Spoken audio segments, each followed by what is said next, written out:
British उपनिवेश काल के दौरान भारत में एक बार एक ब्रिटिश अधिकारी ने एक भारतीय नागरिक को थप्पड़ मारा। इस पर भारतीय नागरिक ने प्रतिक्रिया में पूरी ताकत से उस अधिकारी को थप्पड़ मारा और उसे जमीन पर गिरा दिया। अधिकारी इस अपमानजनक सदमे से हैरान रह गया और वहां से चला गया, यह सोचते हुए कि एक भारतीय नागरिक ने कैसे हिम्मत की कि वो ब्रिटिश सेना के अधिकारी को थप्पड़ मारे, जो कि एक ऐसी साम्राज्य का हिस्सा है जिस पर सूरज कभी अस्त नहीं होता। वो अपने मुख्यालय की तरफ गया ताकि उन्हें इस घटना की सूचना दे और उस नागरिक को सजा दिलाने के लिए मदद मांगे।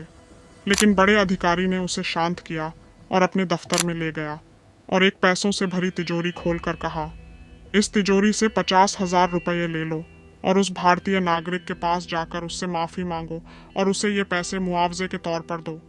अधिकारी पागल हो गया और विरोध करते हुए कहा, मुझे उसे थप्पड़ मारने और अपमानित करने का हक है। उसने मुझे थप्पड़ मारा जबकि उसे कोई हक नहीं था। ये मेरे लिए, आपके लिए और रानी की सेना के लिए अपमान है, बल्कि खुद रानी के लिए भी अपमान है। बड़े अधिकारी ने छोटे अधिकारी से कहा, इसे एक सैन्य आदेश समझो जिसे तुम्हें बिना किसी बहस के मानना है।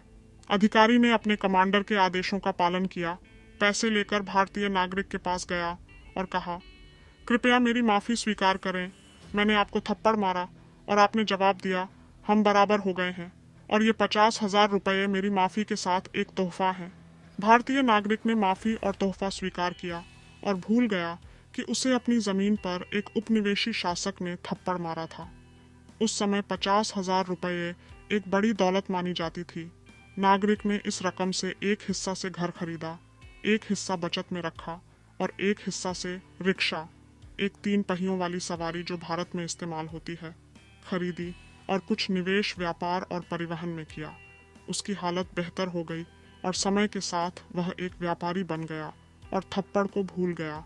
लेकिन अंग्रेजों ने भारतीय नागरिक के थप्पड़ को नहीं भुलाया।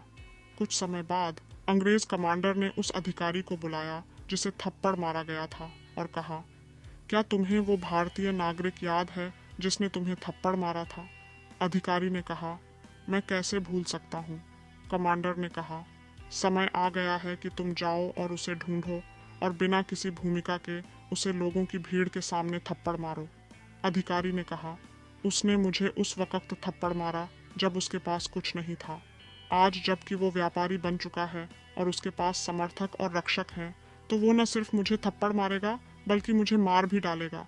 कमांडर ने कहा, वो तुम्हें नहीं मारेगा, जाओ और आदेश का पालन करो बिना कोई बहस किए। अधिकारी ने अपने कमांडर के आदेश का पालन किया और उस भारतीय के पास गया। उसके चारों ओर उसके समर्थक, नौकर, रक्षक और लोगों की भीड़ थी। उसने पूरी ताकत से भारतीय नागरिक को थप्पड़ मारा और उसे जमीन पर गिरा दिया। भारतीय नागरिक ने कोई प्रतिक्रिया नहीं दी, यहाँ तक कि उसने अधिकारी की तरफ देखने की भी हिम्मत नहीं की। अधिकारी हैरान हो गया और तेजी से अपने कमांडर के पास वापस आया। कमांडर ने अधिकारी से कहा, मैं तुम्हारे चेहरे पर हैरानी और आश्चर्य देख रहा हूँ।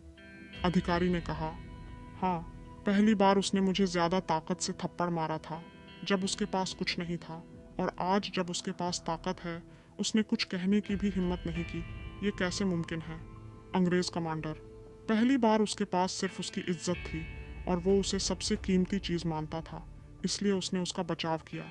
लेकिन दूसरी बार जब उसने अपनी इज्जत को 50,000 रुपये में बेच दिया तो वो उसका बचाव नहीं करेगा, क्योंकि उसके पास अब उससे ज्यादा अहम चीजें हैं।